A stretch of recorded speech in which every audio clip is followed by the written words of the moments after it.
All right, guys, we're back. I'm going to tell you a story. What do you think I'm going to tell you a story about? The Three Little Pigs. Let's listen here what the Three Little Pigs do.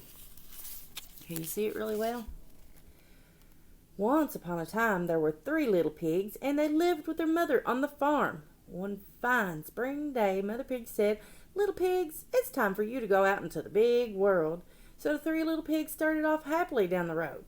Jiggity jig, jiggity jig, three little pigs. Each pig decided to build a house of his own. There's a mommy pig waving. Bye. That's not real. Mommy pig would be kind of. She don't want her babies to leave. All right, here we go. Soon a farmer with a wagon full of straw came down the road. The little pigs moved to the side of the road to let the wagon pass. Then the first little pig said, "Wait, Mr. Farmer, may I have some of your straw? I want to build my house out of straw." What do you think? Is that a reasonable choice, a smart choice? Let's see.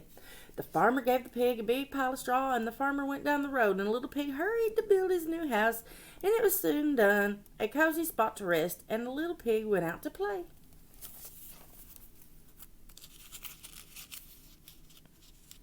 I cannot turn pages today. The other little pigs continued down the road. Jiggity jig, two little pigs. They looked high, they looked low, for something to use to build their houses.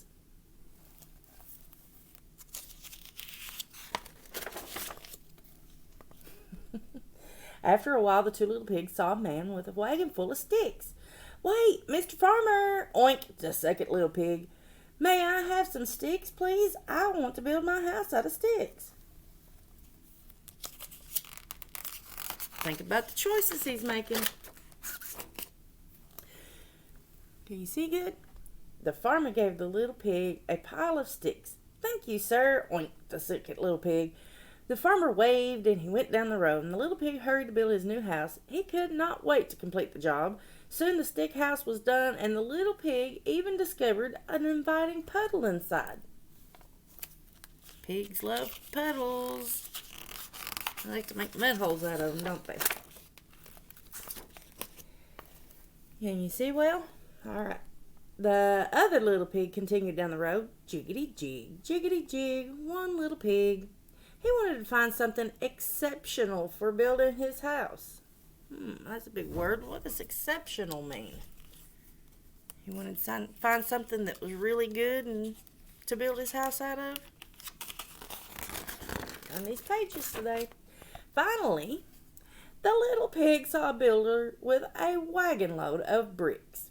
Wait, Mr. Builder," oinked the third little pig. "May I have some bricks, please? I will build my house with bricks." I wonder what kind of choice he's making. The builder gave the pig a stack of bricks. The builder went on down the road, and the little pig began the slow process of building his new house.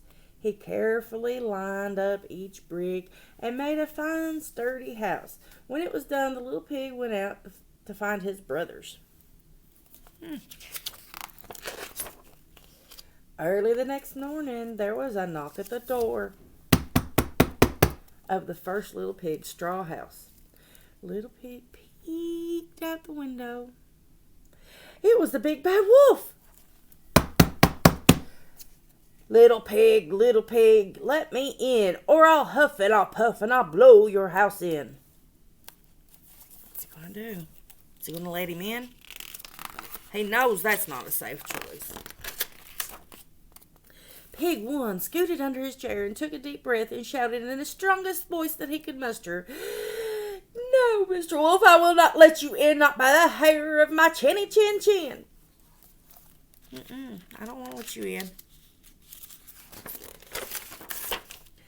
The big bad wolf took a giant breath, and he began to blow. He huffed and he puffed, and he blew the house in. The straw tumbled all around pig number 1 as he scooted out the door and jumbled and ran as fast as he could.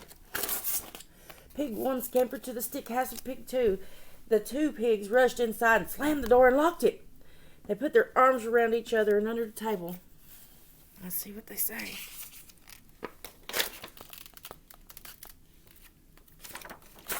The big bad wolf was very hungry, especially after blowing down the straw house. He had followed pig number 1 to the little stick house, and he knocked on the door. Little pigs, let me come in, or I'll huff and I'll puff and I'll blow your house in. Pig 1 and Pig 2 remained huddled together and under the table, and they looked at each other nervously, took a deep breath, and shouted, "No, Mr. Wolf, we will not let you in, not by the hair of our chinny chin chins." The big bad wolf took a giant breath again. He pumped up his chest,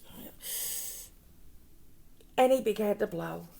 He huffed, and he puffed, and he huffed, and he puffed, and he blew the stick house in. With sticks falling all around them, pig number 1 and pig number 2 jumped out from under the table, and they ran as fast as they could to the brick house of pig number 3. Pig 3 ushered them inside and locked the door behind them. The pigs squiggled in under the bed. Cannot turn the pages. The big bad wolf was very, very hungry, especially after blowing down the straw house and the stick house. He hurried after the little pigs to the brick house. This time he didn't hesitate. He marched right up to the door. Little pigs, let me come in, or I'll huff and I'll puff and I'll blow your house in." Just gonna do it again. 3 little pigs huddled together. Look at them. I believe they're a little scared. The 3 little pigs huddled together, and under the bed, Pig 3's house was their last hope. They looked at each other and took a deep breath and shouted, "No, Mr. Wolf, I will not let you in, not by the hair on our chinny chin chins." The big bad wolf took a giant breath, and he began to blow. And he huffed and he puffed, and he huffed and puffed, and he huffed and puffed and huffed until he was exhausted. But he couldn't blow the brick house in. The little brick house held firm. Little pigs is looking at him now. They're out from under the bed. The hungry wolf did not give up. There were more than one ways to get into a little brick house. He climbed up on top of the brick house and looked down the chimney. He could smell the little pigs inside. Ooh, what a tasty meal he would have. He cupped his hands around his mouth and shouted, little pigs, I'm coming in."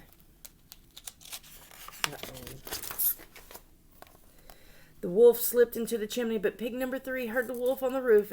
The pig 3 crawled out from under the bed and quickly removed the lid from the big pot simmering over the fire. Splash!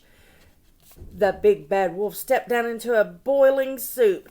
Yow! He was so surprised he sprang back up the chimney and ran away into the woods. Uh-oh. That wolf got his tail cooked.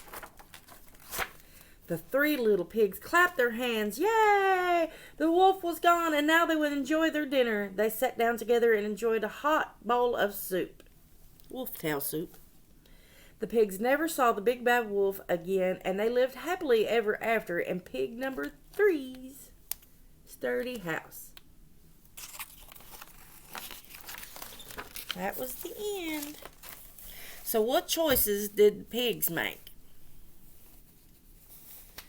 The first little pig built his house out of straw, and he was rushing really fast to try to get it done. And pig number 2 built his house out of sticks, and he was rushing really fast to try to get it done. So, and what was they doing? Why were they rushing? So they could run outside and play, and so that the pig number 2 could wallow in his puddle. Was that a reason to take a shortcut? I don't know. Pig number 3, he took his time, and he used bricks, and he stacked them up slow. It said slowly. The slow process of building that house.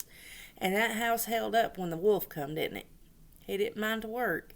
So that's one of the things you can do. You stop and make a thoughtful choice. I know it's exciting to go outside, but sometimes we have to take our time and do things right, or we just end up having to do it again. So I hope you all like the story, and I'll see you all again soon.